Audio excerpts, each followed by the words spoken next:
Hello viewers, perimeter और area एक ऐसा टॉपिक है जिसमें हर एग्ज़ाम में क्वेश्चन आते हैं और इसमें अक्सर क्वेश्चंस में वर्ड प्रॉब्लम्स में किस क्वेश्चन में पेरीमीटर का यूज़ करना है और किस क्वेश्चन में एरिया के फॉर्मूला का यूज़ करना है, इसको लेकर हमें कन्फ्यूजन होता है। इस वीडियो को पूरा देखें, आज के बाद ये कन्फ्यूजन आपको कभी नहीं होगा। पेरीमीटर एक्चुअली होता क्या है? किसी क्लोज्ड सरफेस के या किसी क्लोज्ड शेप के बाहर की जो बाउंड्री होती है वो होती है उसकी पेरीमीटर या परिमाप। सपोज हमने इस पॉइंट से चलना शुरू किया और यहाँ से चलते हुए ये रास्ता क्रॉस करते हुए हम लोग आ गए वापस इसी पॉइंट पर, तो इससे हमें क्या मिला? हमें मिला पेरीमीटर। ये बाउंड्री जो हमने कवर किया, ये बाउंड्री कवर करने का मतलब हो गया हमने क्या कवर किया? इस शेप का पेरीमीटर कवर किया। सो पेरीमीटर क्या होता है? Distance around a figure.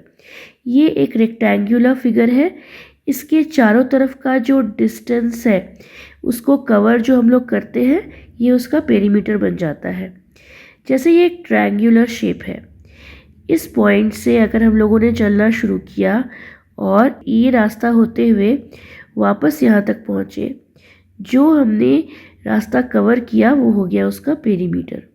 Square के केस में भी ये जो पूरा आउटर सरफेस है, आउटर एरिया है, आउटर बाउंड्री है, ये है, इसका लेंथ हो गया इसका पेरीमीटर।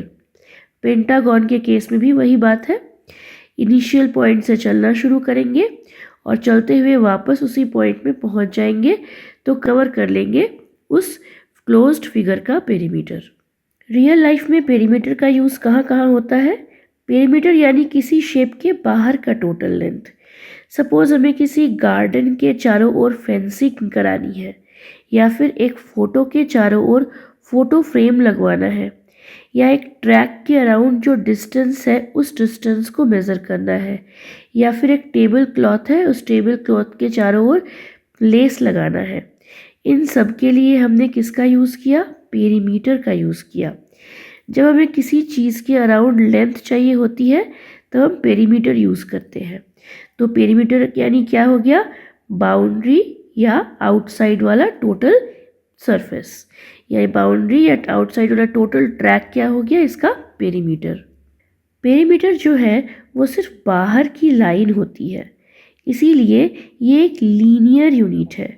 इसीलिए देखिए, अगर किसी रेक्टेंगल का ब्रेथ 5 सेंटीमीटर है और लेंथ 8 सेंटीमीटर है तो उसका जो पेरीमीटर आएगा उस पेरीमीटर का जो यूनिट है वो भी सेंटीमीटर में ही होगा। उसी तरह से एक स्क्वायर है, स्क्वायर में हम जानते हैं प्रॉपर्टी क्या होती है कि सारे के सारे साइड्स इक्वल होते हैं, जबकि रेक्टेंगल में ऑपोजिट साइड्स जो होते हैं वो सिर्फ इक्वल होते हैं।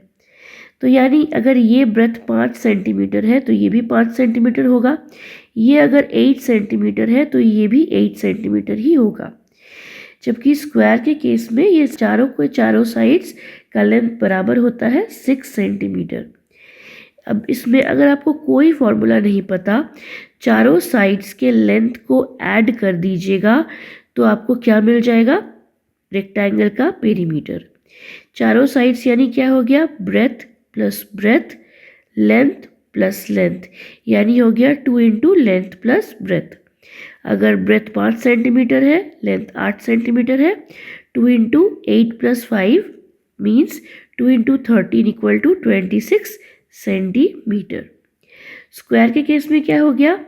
चारों साइड्स के लेंथ को ऐड कर दीजिए, यानी आप कह सकते हैं पेरीमीटर निकालने के लिए 4 इंटू साइड, 4 टाइम्स साइड करेंगे तो हमें इस स्क्वायर का पेरीमीटर मिल जाएगा।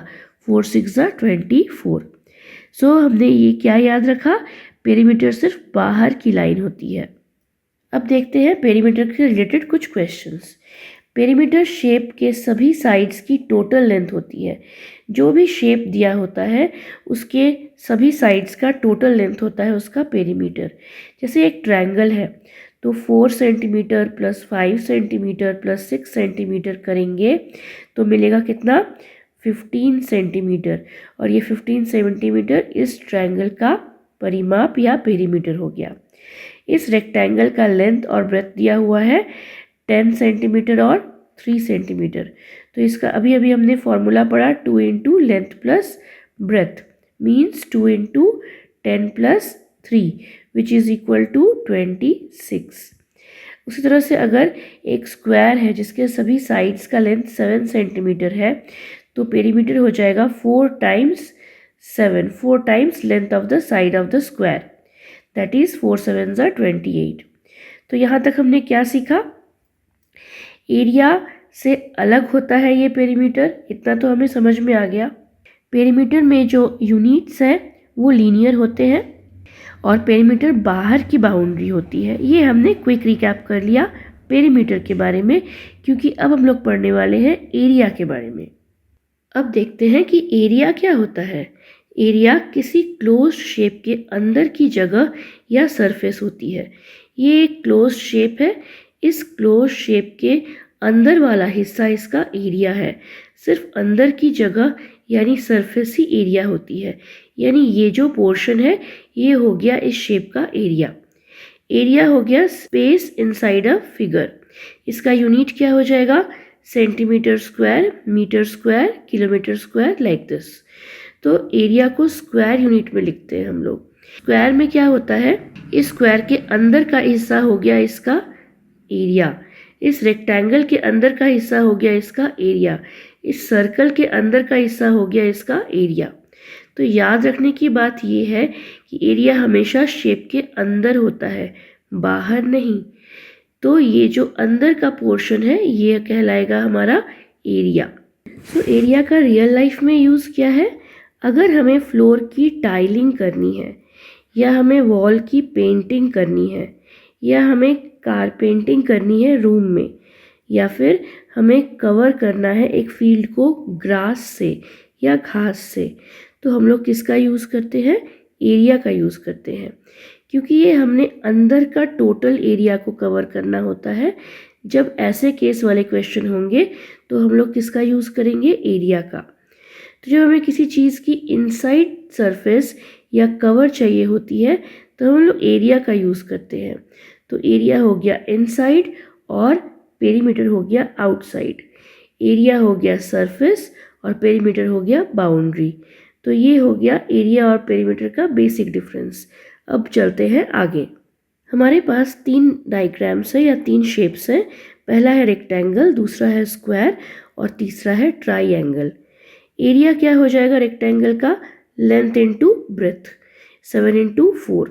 अगर लेंथ 7 सेंटीमीटर है, ब्रेथ 4 सेंटीमीटर है, तो इसका एरिया इन दोनों का मल्टीप्लिकेशन हो जाएगा। स्क्वायर के केस में सभी साइड्स इक्वल होते हैं, तो हम लोग साइड इंटू साइड करते हैं या साइड का स्क्वायर करते हैं। जैसे ये हर एक साइड 5 सेंटीमीटर है तो 5 स्क्वायर इक्वल टू 25 हो जाएगा इस स्क्वायर का एरिया। ट्रायंगल के केस में क्या हो जाएगा? फॉर्मूला है half into base into perpendicular या फिर हाइट। तो हाफ इंटू बेस हो गया 10 सेंटीमीटर और ये परपेंडिकुलर या हाइट दिया हुआ है 4 सेंटीमीटर, तो एरिया हो जाएगा 20 सेंटीमीटर स्क्वायर। तो एरिया शेप के अंदर की टोटल सरफेस होती है और इसके यूनिट्स हमेशा स्क्वायर के फॉर्मेट में होते हैं। ये पेरीमीटर से अलग होता है। ये हो गया क्विक रिकैप अबाउट एरिया। तो व्यूअर्स, आज हमने सीख लिया एरिया और पेरीमीटर का डिफरेंस। दोनों में मेन डिफरेंस को समझते हैं। पेरीमीटर शेप की बाहरी या आउटर बाउंड्री को मापता है। इसका संबंध लेंथ से होता है। जैसे ये बाहर की आउटर वाली बाउंड्री को मापता है, ये इसका संबंध लेंथ से होता है, इसलिए इसका यूनिट जो है ये सेंटीमीटर, मीटर या किलोमीटर में होता है। एरिया शेप के अंदर की सरफेस को मापता है, इसीलिए इसका संबंध कवर्ड स्पेस से होता है। इसकी यूनिट होती है centimetre square, metre square, kilometre square, like this. तो ये बाहर की सीमा मापता है और पेरीमीटर, और अंदर की जगह को मापता है एरिया। ये हो जाएगा मेन डिफरेंस। पेरीमीटर मतलब पाथ के चारों ओर और एरिया मतलब अंदर अवेलेबल स्पेस। या फिर बाउंड्री चाहिए तो पेरीमीटर और सरफेस चाहिए तो एरिया। इतना अगर हम लोग समझ जाते हैं तो हमें एरिया और पेरीमीटर के क्वेश्चंस में कभी मिस्टेक नहीं होगी। यहाँ बेसिक फार्मूलाज भी देख रहे हैं मैंने दिए हुए हैं, जो मैंने ऑलरेडी एक्सप्लेन किए थे आपको। यहाँ पर पेरीमीटर से रिलेटेड फार्मूलाज है। Perimeter of rectangle 2 into length plus breath, perimeter of square 4 into side, और अगर 4 इंटू साइड हो गया पेरीमीटर ऑफ स्क्वायर तो साइड ऑफ अ स्क्वायर क्या हो जाएगा, पेरीमीटर बाय 4। अब एरिया के केस में क्या है, एरिया के केस में रेक्टेंगल का एरिया का फॉर्मूला क्या है, लेंथ इनटू ब्रेथ।